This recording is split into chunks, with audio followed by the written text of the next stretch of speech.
أعوذ بالله من الشيطان الرجيم بسم الله الرحمن الرحيم Assalamu alaikum wa rahmatullahi wa barakatuh.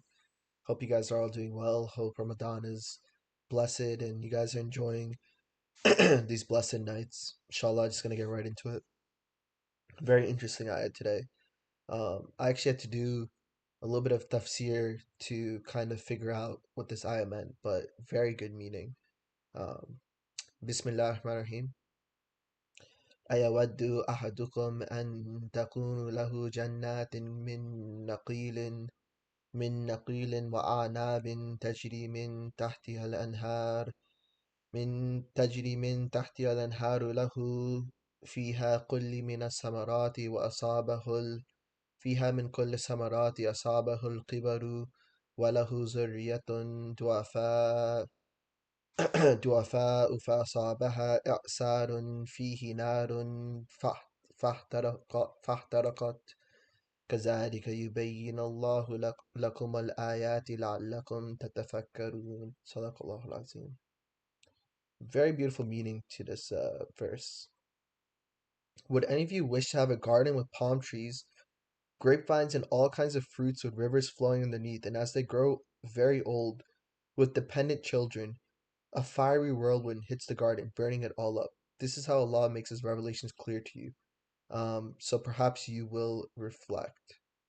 And I think if you look into the meaning a little bit deeper into this as well, it's that um imagine building up a garden for many many years. And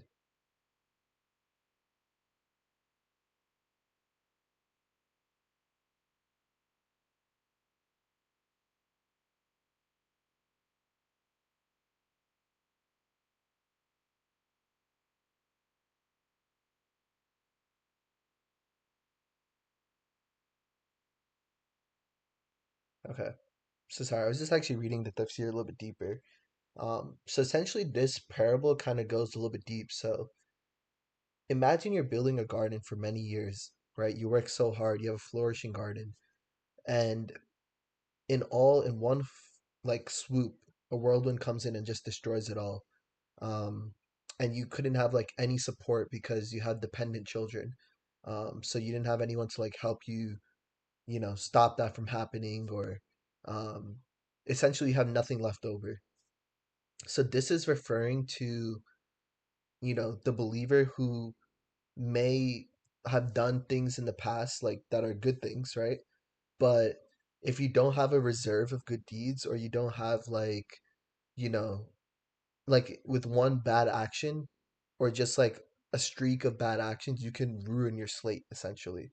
And on the day of judgment, we never know. We don't know our accounts, right? We don't know how much good you've done, how much bad you've done. Um, so essentially, you need to build up that reserve by being a good person, by being, by doing the obligatory acts, by being a good Muslim. First of all, I mean, good Muslim and good person is a interchangeable term, right? But I just thought that was a very interesting ayah, because I didn't understand it at first. I'm not sure I truly fully understand it either. Um, I'll just read the tafsir out loud. Um,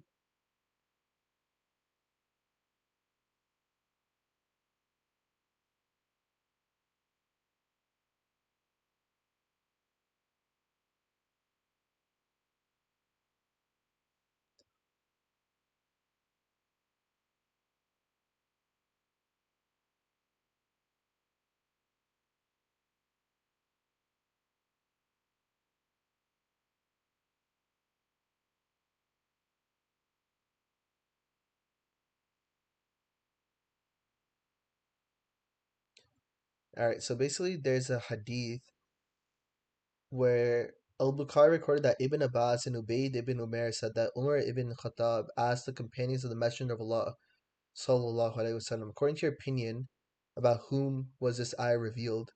They said, Allah knows best. Umar became angry and said, say we know or we do not know. Ibn Abbas said, O leader of the faithful, I have an opinion about it. Umar said, O my nephew, say your opinion and do not belittle yourself. Ibn Abbas said, This is an example set for a deed. Umar said, what type of deed? Ibn Abbas said, for a wealthy man who works in Allah's pleasure, and then Allah sends shaitan to him, and he works in disobedience until he annuls his good works.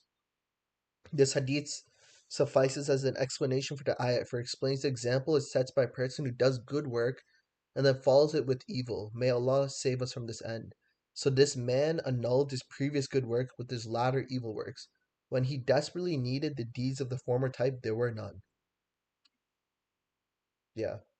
So I don't know. I just thought I know this is a little bit longer episode because honestly, I fully did not understand it myself, but it was an interesting ayah because it kind of shows up like a lot of these ayahs are talking about charity, and then it randomly comes in here. So I was curious as to what the meaning of this was. So that's the takeaway. Um, I hope you guys understood that, and if you didn't, or if you have a better explanation, or you look into the tafsir a little bit more deeply, please feel free to leave it in the comments, and I'm gladly look it over, and inshallah, we can all benefit from what's written there. So, a little bit of update on my current progress. Have about 4 pages of Baqarah left. Surah al-Baqarah, inshallah. Been a little bit slow with the memorization lately, last couple days, but hopefully, tomorrow's Monday and then Tuesday, so we will have it done by Tuesday, inshallah. So, yeah, we'll see what's after that. Sadaqallahu al-Azim. Assalamu alaikum wa rahmatullahi wa barakatuh.